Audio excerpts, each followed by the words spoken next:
Welcome to McPlum, simple solutions served daily. You're enabling Game Bar now. Don't pause. First, confirm your Windows 11 build and install pending updates so features match Microsoft's current settings. Next, sign into a local or Microsoft account. This ensures Xbox services authenticate correctly. Once done, open Settings, go to Gaming, then Xbox Game Bar. Toggle the main switch on so the overlay can launch with Win+G. Make sure Controller Bindings option is enabled if you use a gamepad, because that directly affects Game Bar activation. Now configure the core controls and captures.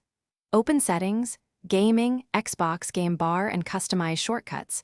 Set Win+G or change keys so they don't conflict with apps. Once done, go to Captures and enable background recording if you want instant clips. Set maximum recording length and quality to balance disk use.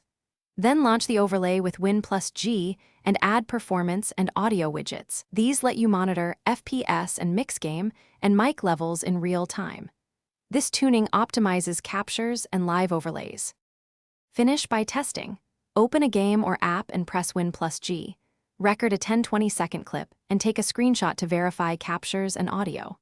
If Game Bar fails to open, restart Xbox-related services, update your GPU drivers, and inspect group policy or registry keys that may disable the feature.